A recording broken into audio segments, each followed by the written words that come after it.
نو له دې نه وروسته هر هغه څوک چې په کاناډا کې د پی آر دپاره اپلای کول غواړي نو د هغوی اپروول به 9 میاشتې وخت نیسي.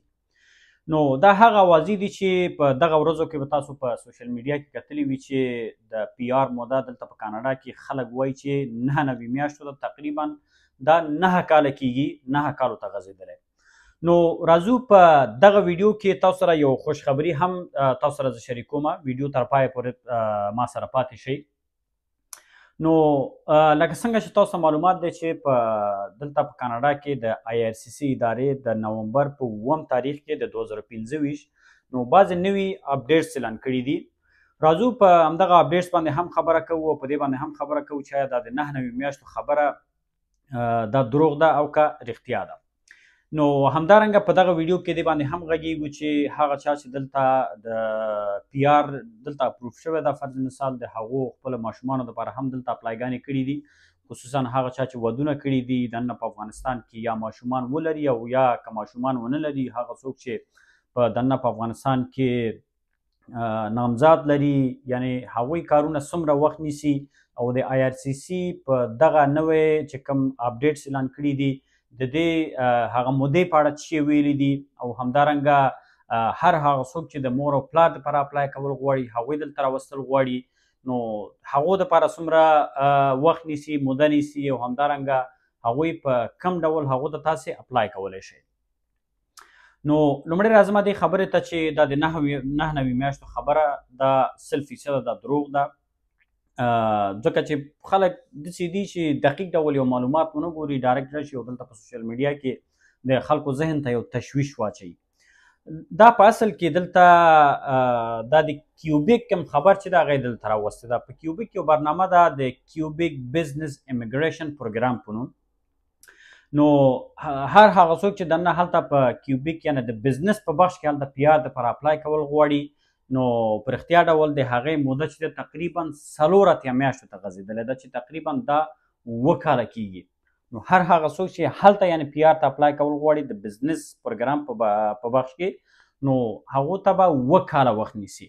خو دلته په بي سي کې او همدارنګه د کاناډا په نورو ولایتونو کې دلته هیڅ ډول داسې کومه خبره نشته ده.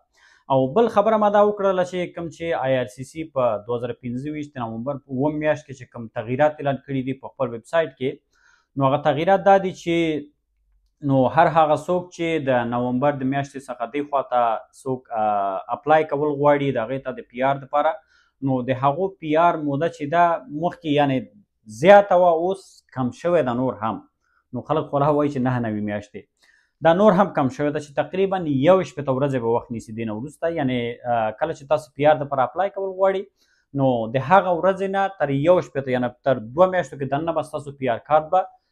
دلته راځي او تاسې به ترلاسه کوئ. نو بعضې هلکان به پوښتنه کوي چې ولا موږ خو د نومبر میاشتې نه مخکې اپلای کړې ده. نو هغه چا چې مخکې هم اپلای کړې ده نو دا چې دغه پروسه اوس تیزیږي یا تیز شوی هم ده د نومبر میاشتې د 9 تاریخ څخه، نو ستاسو کارونه به هم چټک ډول ترسره کیږي او ستاسو کارتونه به هم زر تر زر تاسو ته رسیږي، یعنې 21 ورځې په ټوټل 2 میاشتې وخت نیسي. نو بل لازمه دی ته چې هر هغه څوک چې پی آر دپاره اپروف شوي دي هغو خپلو بچیانو دپاره اپلای کړی ده او تر اوسه پورې ډېر هلکان دلته زه ګورم چې هغوی د دې په تشویش کې دي چې ولا زمونږ د فامیل کارونه تر اوسه نه دي شوي، دا به څنګه کیږي. چا کیسونه هملته په دوبۍ کې پاتې دي، خصوصا څوک چې دننه په افغانستان کې پاتې کیږي هغوی خو دا معلومه خبره ده چې کوم چې د کاناډا سفارت چې په اسلام آباد کې ده د هغو کارونه به ټول د اسلام آباد څخه ترسره کیږي. دا خو دننه په افغانستان کې مشکلات دي همدې د خطره. نو د هغو دغه موده چې کوم یو دا د 1 کال نه نیولې تقریبا دا د تر 2 کالو پورې وخت نیسي، یعنې تر 24 میاشتې پورې هغه مکزیمم ټایم ده. یعنې هر هغه څوک چې چا چې اپلایګانې کړي دي او 1 کال تیر شوی دی هغوی د په تشویش کې کیږي نه چې ولا زموږ په اسنادونو کې به څه مشکلات وي او یا همدارنګه بعضې په نورو مسایلو کې به څه مشکلات وي. نه، هېڅ ډول مشکلات نشته دي، ځکه چې بعضې د ډاکومنټس پروسه او همدارنګه خصوصا د افغانانو دپاره تاسو معلومات دی چې که چېرته دننه په افغانستان کې سفارت وایي خو دا بیا معلومه خبره ده چې دومره وخت به یې نه نیو. نو دا به لومړی په دوبۍ کې پروسس کېږي، بیا هغې نه وروسته به دا اسلام آباد سفارت ته لیږل کېږي او بیا هلته به پروسس کېږي، بیا هغې نه وروسته به ستاسو کارونه ترسره کیږي او هر هغه څوک چې د خپل مور او پلار دپاره اپلای کول غواړي نو لومړی خو مهمه خبره دا ده چې تا حد اقل دلته په کاناډا کې رسمي ډول 2 کاله باید تا کار کړی اوسیږي او اوس مهال هم باید داسې په کار کې مصروف اوسیږي چې ته د دولت هیڅ ډول کومک او د هغې ته باید ته ضرورت ونه لري یعنې په خپل ځان په خپله باید سپورټ کولی وشي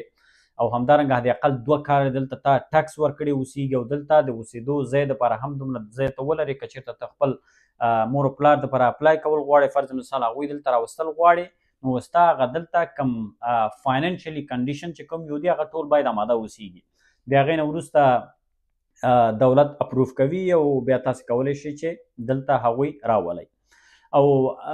هر هغه څوک چې غواړي د فامیلي کوم غړي فرض مثال دلته کاناډا ته د دلته دعوت کول غواړي نو دلته یو بله لاره هم شتون لري چې د دعوتنامې په طریقه تاسې کولی شئ چې بعضې خپل فامیلي غړي تاسې دلته دعوت کوي او دلته یې راولئ او بله خبره دا ده چې هر هغه چا چې دلته فامیلونه دلته کاناډا ته فرض مثال د فامیل بعضې غړي دلته په کاناډا کې دي او بعضې غړي دننه په افغانستان کې هلته پاتې دي چې هغوی ژوند یو دغه ریسک لاندې ده جدي ریسک لاندې ده نو تاسې د فیملی ریونیفیکیشن په نوم یوه برنامه ده چې هغه دقیق د هغې نوم زما ذهن نه ووته نو د هغه برنامې لاندې تاسې کولی شئ چې هغوی ته هم اپلای وکړي او هغوی هم دلته راولئ همدارنګه د انویټیشن په طریقه هم تاسې کولی شئ چې فامیلي غړو ته انویټیشن ولېږئ هغوی ایز ا ویزیټور دلته راشي